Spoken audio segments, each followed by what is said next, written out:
Bismillahirrahmanirrahim. Assalamualaikum warahmatullahi wabarakatuh. Waalaikumsalam warahmatullahi wabarakatuh. Alhamdulillahirabbil alamin.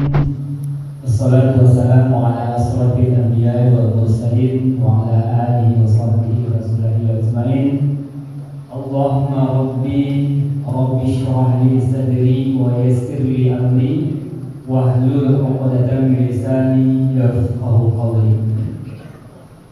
Jamaah dan yang utama sekali, marilah kita terbaharui rasa kesyukuran kita kepada Allah Subhanahu wa taala yang senantiasa selalu melimpahkan rahmat dan karunia kepada kita, melimpahkan nikmat yang banyak, terutama sekali nikmat iman dan Islam, serta nikmat kesehatan, kesempatan, sehingga siang ini kita dapat diizinkan untuk hadir dalam Masjid Raya Munawwarah ini dalam rangka melaksanakan ubudiyah kita, yaitu sholat Jumat berjamaah. Selawat serta salam kita mari kita kirimkan untuk arwah junjungan kita Nabi besar Nabi Muhammad sallallahu alaihi wasallam. Allahumma salli wa sallim wa barik ala sayyidina Muhammad wa ala alihi wa sahbihi wa sallam ajmain. Bapak dan saudara jamaah sidang Jumat rahimahumullah, sebelum hati kita menaiki mimbar, ada beberapa informasi yang ingin kami sampaikan. Yang pertama, waktu sholat Jumat kita hari ini masuk pukul 12 lewat 25 WIB. Sekarang jam telah menunjukkan pukul 12 lewat 18. Jadi lebih kurang 7 menit lagi waktu sholat Jumat akan masuk. Ya, kami himbau kepada bapak saudara yang sekiranya masih berada di rumah maupun dalam perjalanan, bersegeralah untuk menuju ke masjid demi kesempurnaan ibadah sholat Jumat kita. Dan bagi bapak-bapak yang telah berada dalam masjid, mari kita penuhkan soft yang terdepan terlebih dahulu, agar saudara-saudara kita yang belakangan tidak melakukan pundak-pundak kita dan kita dapat pahala mengamalkan sunnah Rasulullah SAW. Untuk hati Jumat kita pada Jumat kali ini, insyaallah khutbah akan disampaikan oleh Mukarram Dr. Ahmad Qusasi MA. Alhamdulillah beliau telah bersama kita. Dan untuk informasi berikutnya kami sampaikan kepada jemaah bahwa ya seperti biasa kita masih mempunyai pinjaman pada pihak ketiga yang akan kita lunasi, dananya sebanyak 135 juta lagi untuk pembayaran pembangunan pemasangan kanopi di halaman kiri dan kanan. Alhamdulillah sudah selesai dipasang, namun kita masih mempunyai pinjaman pada pihak ketiga yang akan kita lunasi. Mudah-mudahan sebelum Ramadan tahun ini dapat terlunasi hendaknya. Dan sekiranya ada bapak-bapak saudara yang ingin yaitu wakaf untuk pembayaran pembangunan ini, ya silakan nanti mewakafkan sebagai rezekinya, disalurkan ke Masjid Raya Munawwarah ini. Dan untuk informasi berikutnya tentang laporan-laporan keuangan seperti biasa akan kita sampaikan besok, insyaallah sebelum kajian ba'da subuh. Dan untuk acara-acara ya, untuk menyebutkan perayaan 17 Agustusan, ya kita dari Ikatan Pemuda IKPPS Solo Gadang yaitu mengimbau kepada anak-anak kita yang berada di lingkungan RW yang sekitar Tunas Deba bahwa hari Ahad kita akan melaksanakan lomba azan dan tahfiz. Ya, bagi anak-anak kami silakan untuk daftarkan dirinya kepada panitia perayaan Hari Kemerdekaan Republik Indonesia, yaitu di Masjid Raya Munawwarah ini yang kita adakan. Itulah sementara untuk informasi yang dapat kami sampaikan. Sekiranya ada informasi terbaru nantinya akan kami sampaikan kembali. Terima kasih banyak atas perhatiannya, dan apabila waktu telah masuk nantinya berarti kita besarkan untuk nanti mimbar. Banyak maaf bila taufik wal hidayah. Wassalamualaikum warahmatullahi wabarakatuh. Waalaikumsalam warahmatullahi.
untuk kita bacakan, mari kita rapatkan dan tertulis saf-saf yang masih kosong.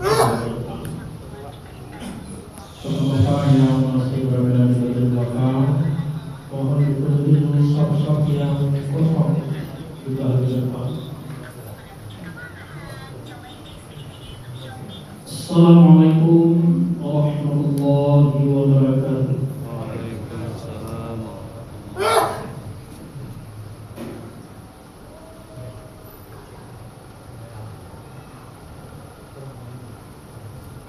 Allahu Akbar.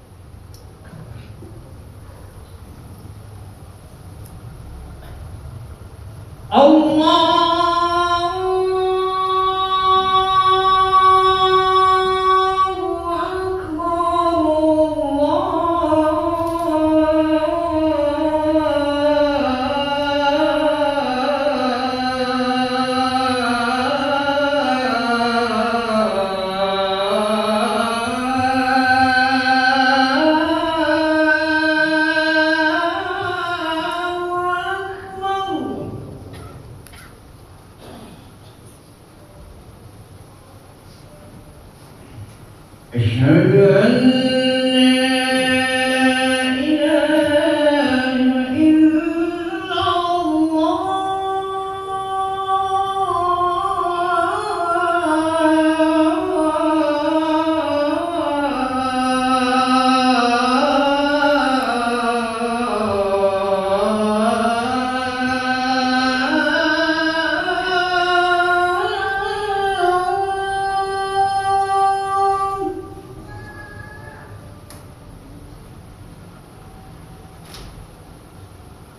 أشهد أن محمد رسول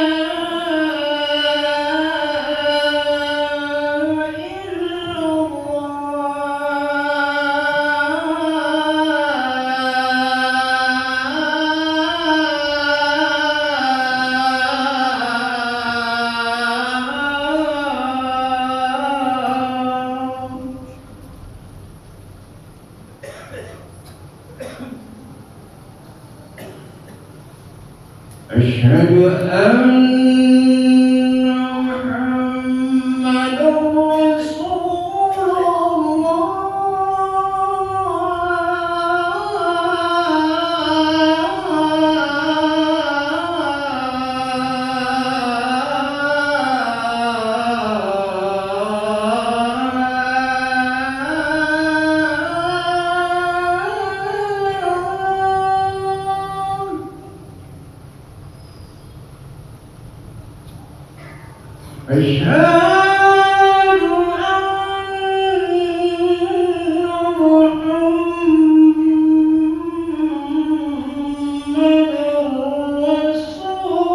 الله.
Alhamdulillahilladzi nahmaduhu wa nasta'inuhu wa nastaghfiruh wa na'udzu billahi min shururi anfusina wa min sayyiati a'malina.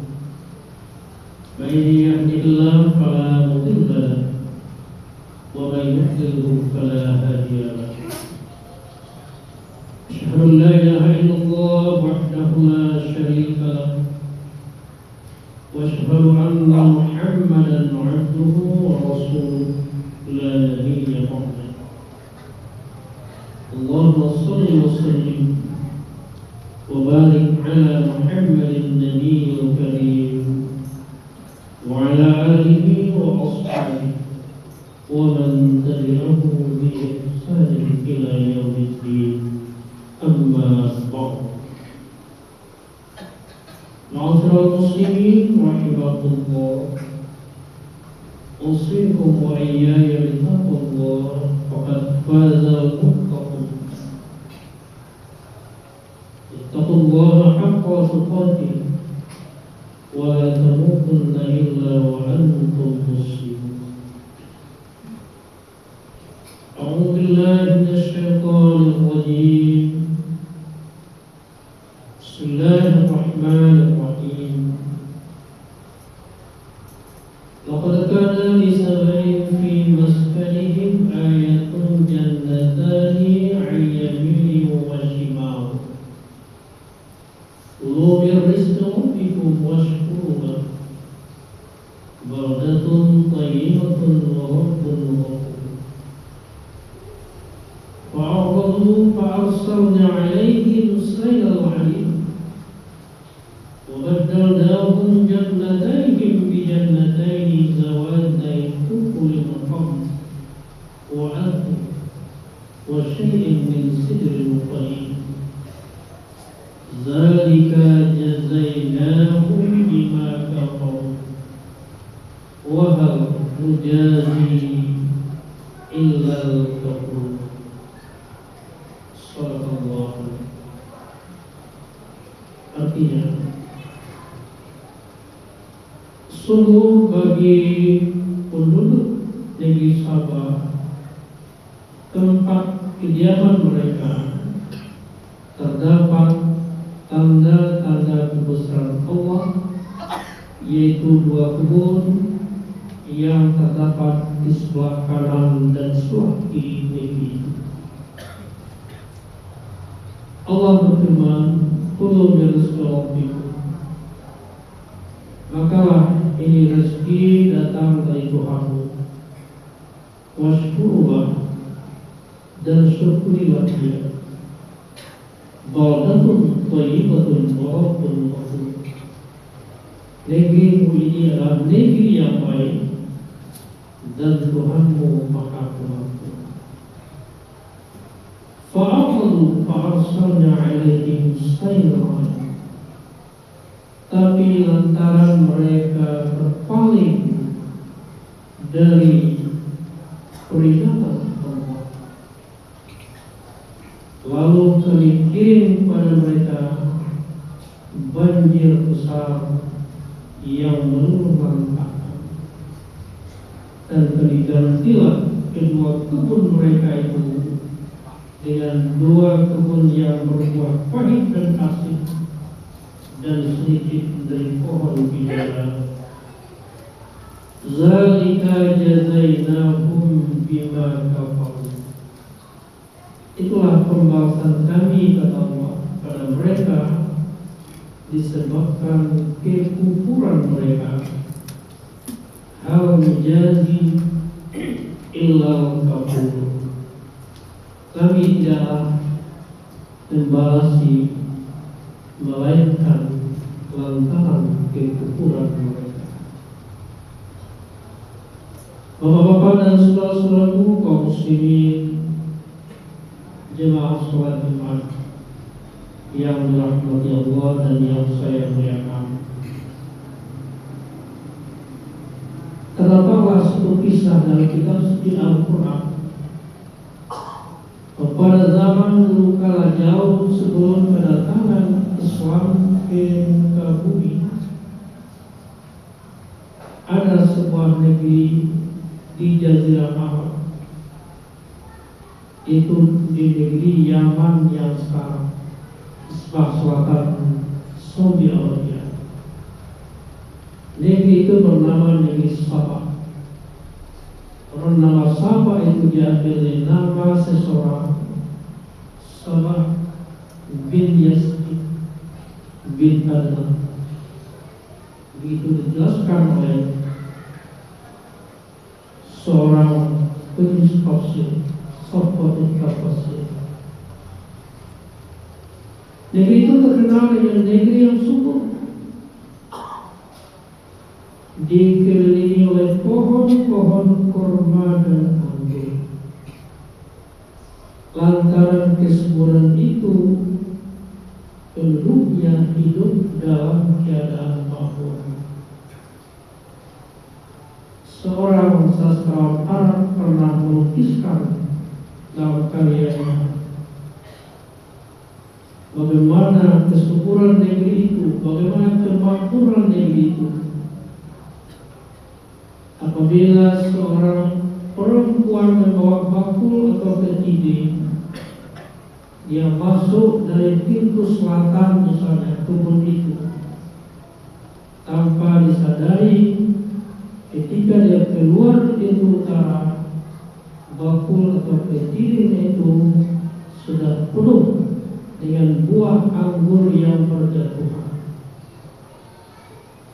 Begitu nikmat yang Allah berikan kepada diri.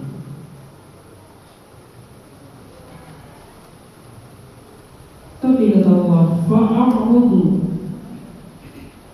mereka berpaling dari peringatan-peringatan Allah. Fa'arsalna alaihim sailal alim, kami kirimlah kepada negeri itu sailal alim, banjir besar yang meluluh lantakkan semua kebun-kebun itu, lalu diganti dengan tanaman-tanaman yang berbuah pahit, disusul dengan musim kemarau panjang, rakyat pada kelaparan, dan ada lagi yang dapat dimakan. Ada yang tumbuh tanaman timun yang pahit.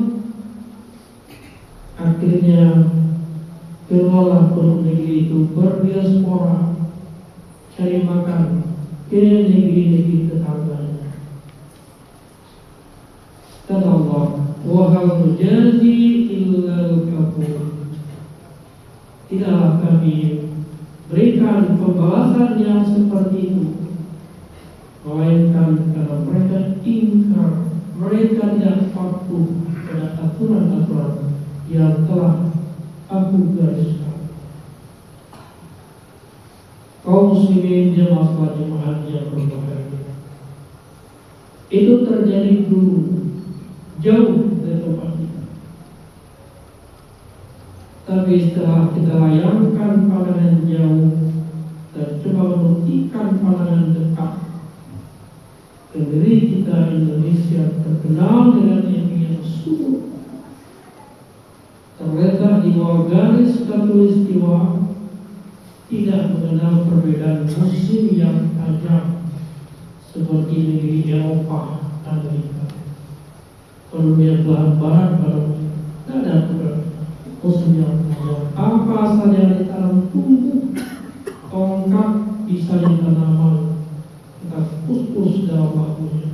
Begitu dia memuji keindahan, kesuburan, dan begitu banyaknya nikmat Allah yang berikan ke negeri kita hari ini. Lautannya biru penuh ikan dan mutiara, hutan penuh dengan flora dan fauna. Di bawah buminya terdapat beraneka ragam barang-barang tambang yang sangat tinggi nilainya. Ada emas, ada perak, ada timah, ada tembaga, ada bara, ada minyak bumi. Semua itulah anugerah Allah yang patut kita syukuri. Tapi sebelum demikian, kita sudah 80 tahun merdeka, tapi sudahkah tercapai tujuan merdeka sebenarnya secara merata oleh rakyat Indonesia ini? Ini masih pertanyaan besar. Sangat bijak para pendiri negeri kita ini, para pahlawan pejuang kemerdekaan yang merumuskan berkat rahmat Allah yang Maha Kuasa dan didorongkan oleh tidak luhur supaya kehidupan kebangsaan yang bebas, maka rakyat Indonesia menyatakan dan ini kemerdekaan. Itu tandanya di dalam hati para pejuang kita pun masih terkandung nilai-nilai ketuhanan yang sangat mendalam, bahwa kemerdekaan dicapai tidak hanya atas perjuangan fisik semata. Agak mustahil rasanya bambu runcing bisa melawan senjata-senjata Mesir kalau bukan karena rahmat Allah yang Maha Kuasa. Tapi itu yang banyak dilupakan oleh generasi-generasi berikutnya sampai sekarang.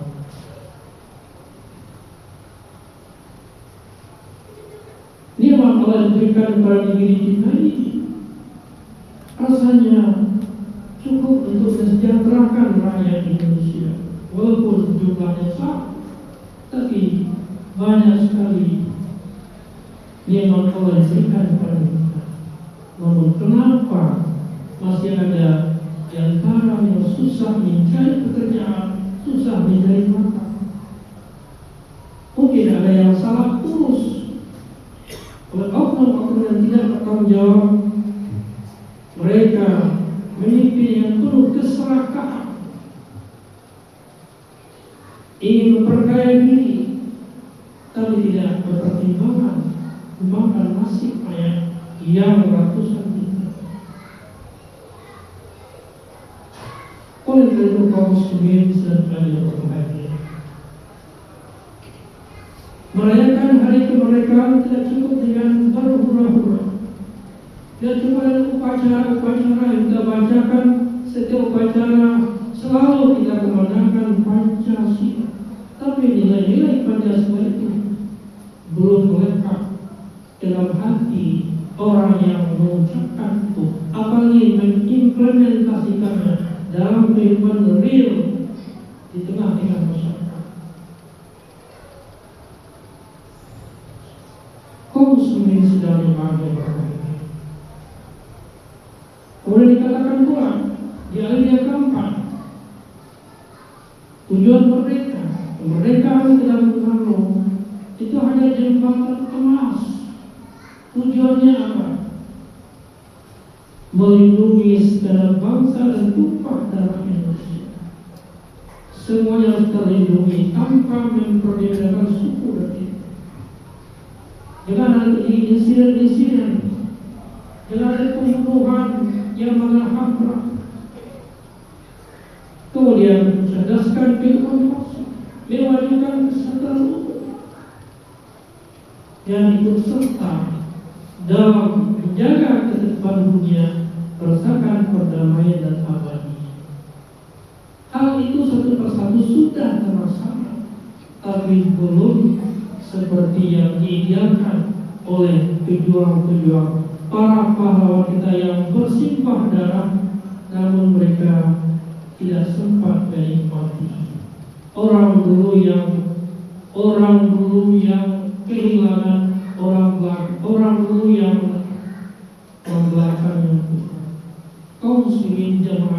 Jumat yang berbahagia. Oleh karena itu, dalam memperingati hari kemerdekaan, marilah kita perkuat rasa syukur kita kepada Allah Subhanahu wa Ta'ala dengan selalu merenung dan memikirkan, sudahkah negara ini diselenggarakan oleh orang-orang yang jujur dan amanah seperti yang dicita-citakan oleh pendiri-pendiri kita, oleh pahlawan perjuangan perintis dan pejuang kemerdekaan itu yang harus kita renungkan di saat kita merayakan hari kemerdekaan 17 Agustus ini. Hindari perbuatan-perbuatan yang melanggar aturan-aturan syariat. Silakan adakan lomba-lomba, tapi jangan ada satu unsur judi dengan bayar inset oleh para peserta. Itu judi. Biaya penyelenggaraan cukup panitia saja yang menanggung. Jangan dibebankan pada pribadi. Itu judi. Itu himbauan dari Pramugari Selamat dan terakhir. Dalam merayakan hari kemerdekaan, mari kita tinggalkan kebiasaan-kebiasaan buruk yang menyimpang dari syariat Islam. Kemudian dalam rangka menghibur rakyat, ada yang berpakaian laki-laki, berpakaian perempuan dan sebagainya. Tasawuf itu juga dilarang oleh syariat kita. Jadi bukan kemeriahan saja kita yang kita pikirkan, kita juga tetap berjalan dalam koridor Al-Quran dan Sunnah. Dengan kata lain, kita tak berjalan di bawah aturan-aturan syariat Islam kalau kita sebagai seorang muslim. Kaum muslimin, jemaah Jumat rahimahullah, mensyukuri nikmat Allah, berarti kita menjaga nikmat itu dengan sebaik-baiknya. Jangan gunakan nikmat itu untuk melanggar aturan-aturan Allah. Tegakkan keadilan, berantas yang namanya korupsi, manipulasi. Jangan lagi dibela orang-orang yang berkhianat. Para koruptor negeri ini adalah para pengkhianat bangsa. Wala takun lil khainina khasima. Jangan kau menentang kebenaran demi membela orang-orang yang berkhianat. Kaum muslimin, jemaah-jemaah yang berbahagia. Oleh karena itu, dalam rangka dan memperingati hari kemerdekaan RI yang 80, mari kita perhatikan peringatan Rasulullah, peringatan Allah yang dipraktekkan oleh Nabi Muhammad dulu ketika beliau kembali membebaskan kota Mekah dari kemusyrikan. Sewaktu Rasulullah bersama rombongan datang dari Madinah, setelah beliau tinggalkan selama kurang lebih 9 tahun, terbentuklah kekuatan di Madinah. Beliau ingin kembali membebaskan Mekah dari kemusyrikan. Ketika beliau masuk kota Mekah itu, orang-orang Mekah menggigil ketakutan. Begitu besarnya kekuatan pasukan Rasulullah. Tapi apa sikap Rasulullah ketika itu? Beliau mengeluarkan 3 pernyataan saja. Barang siapa yang menyalurkan pedangnya dijamin aman. Barang siapa yang masuk ke rumah Abu Sufyan dijamin aman. Barang siapa yang masuk dalam masjid dijamin aman. Akhirnya berubahlah sikap orang Mekah ketika itu, dari ketakutan yang luar biasa bangkit semangatnya. Begitulah sikap Rasulullah dalam mencapai kemenangan. Dia tidak balas dendam, tidak ada keinginan untuk balas dendam, tidak ada pula hura-hura, tidak pula dengan menampakkan kepongahan dan kesombongan. Begitulah cara kita merayakan kemenangan itu. Inilah yang dipuji oleh Allah dengan turunnya surat An-Nasr. idza jaa nasrullahi wal fath wa ra'aitan nasa yadkhuluna fi dinillahi afwaja.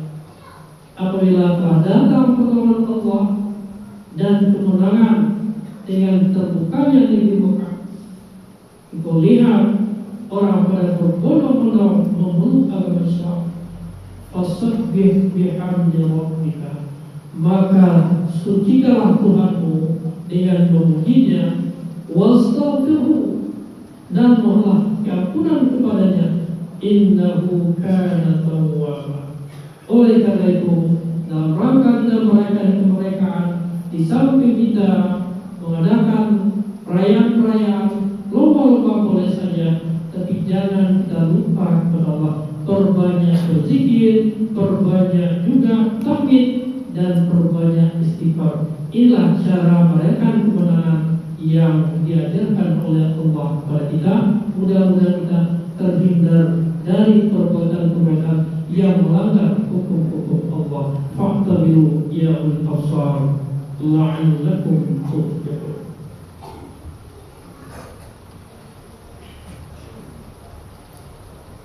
Alhamdulillahilladzi hadana li hadza wa ma kunna linahtadiya lawla an hadana Allah. Asyhadu an la ilaha illallah wahdahu la syarika lah wa asyhadu anna Muhammadan 'abduhu wa rasuluhu la nabiyya ba'dahu. A'udzu billahi minasy syaithanir rajim. Bismillahirrahmanirrahim. Ya ayyuhalladzina amanu taqullaha wa tanzur nafsun ma qaddamat lighad wattaqullaha innallaha khabirun bima ta'malun. Hai orang-orang yang beriman, takwalah kamu kepada Allah dan hendaklah masing-masing diri melakukan introspeksi tentang apa yang sudah dipersiapkan untuk menghadapi hari esok. Innallaha wa malaikatahu yusholluna 'alan nabi ya ayyuhalladzina amanu shollu 'alaihi wa sallimu taslima. Allahumma sholli 'ala Muhammad wa 'ala ali Muhammad kama shallaita 'ala Ibrahim wa 'ala ali Ibrahim wa barik 'ala Muhammad wa 'ala ali Muhammad kama barakta 'ala Ibrahim wa 'ala ali Ibrahim fil 'alamin innaka Hamidum Majid. Allahumma ighfir lil muslimina wal muslimat wal mu'minina wal mu'minat al ahya'i minhum wal amwat. Rabbana la tu'akhidhna in nasina aw akhtana. Rabbana wa la tahmil 'alaina isran kama hamaltahu 'ala alladhina min qablina. Rabbana wa la tuhammilna ma la taqata lana bihi wa'fu 'anna waghfir lana warhamna anta maulana fansurna 'ala al-qawmil kafirin. فانصرنا على القوم الظالمين فانصرنا على القوم المنافقين. اللهم أرنا الحق حقا وارزقنا اتباعه وأرنا الباطل باطلا وارزقنا اجتنابه. ربنا هب لنا من أزواجنا وذرياتنا قرة أعين واجعلنا للمتقين إماما. ربنا اغفر لنا ولوالدينا وارحمهم كما ربونا صغارا. ربنا آتنا في الدنيا حسنة وفي الآخرة حسنة وقنا عذاب النار والحمد لله رب العالمين.